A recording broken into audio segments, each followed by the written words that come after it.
আসসালামু আলাইকুম, সবাই কেমন আছেন? আল্লাহর অশেষ রহমতে আপনার দোয়াতে আলহামদুলিল্লাহ আমরা ভালো আছি। আশা করি আপনারা ভালো আছেন। যে যেখানে আছেন সুস্থ আছেন। আর একটা নতুন ব্লগ নিয়ে চলে আসলাম। আর এখন হচ্ছে আমরা মাইজি দুইজন আর আমার আম্মু সহ হচ্ছে আমরা চলে যাচ্ছি ছোট ভাইয়ের হবু শ্বশুর বাড়িতে। তো এখন হচ্ছে আমার দুই মেয়ে খুব সুন্দর করে কিট করে সাজছে। এবার ঈদে ওদের জন্য সাজাটা আসে নাই, কারণ হচ্ছে আমার বড় আপুর জামাই খুব অসুস্থ ছিল, এই জন্য ঈদে সাজা নাই। ওরা ঈদের ড্রেস পরে ও নতুন মামানিকে দেখতে যাচ্ছে। তো এখন আম্মু আসতেছে আমাদের পিছনে পিছনে।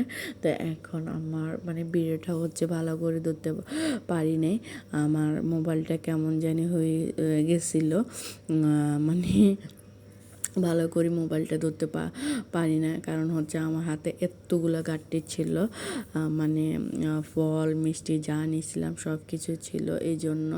তা আম্মু চলে আসছে, এখন আমরা সিএনজিতে উঠে যাচ্ছি। মানে আম্মু, আমি, আমার দুই মেয়ে সহ যাচ্ছি। তো এখন শুধু এঙ্গেজমেন্ট হবে, এই জন্য পরবর্তীতে আঁকতে হলে সবাইকে নিয়ে যাব ইনশাল্লাহ। তো এখন হচ্ছে ওনারা অনেক কিছু ফল ফ্রুট দিল।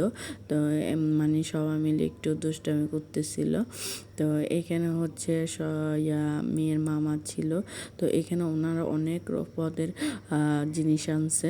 তো মানে সবাইকে একটু একটু করে মিষ্টি মুখ করা দিচ্ছিল, কারণ হচ্ছে আংটি পরাবে এই জন্য। তো মিষ্টি মুখটা করা দিচ্ছিল। তো এটা হচ্ছে মেয়ের মামা। আর এখন আম্মু হচ্ছে আমাদের নতুন বউকে আংটি পরায় দিবে। তো আমার ভিডিওটা যদি ভালো লাগে লাইক কমেন্ট শেয়ার করবেন, সাবস্ক্রাইব করে দিবেন আর লাইক করবেন। এখনও তো আম্মু বিসমিল্লাহ করে আংটি পরা দিচ্ছে। আল্লাহ হাফেজ, সবাই ভালো থাকবেন।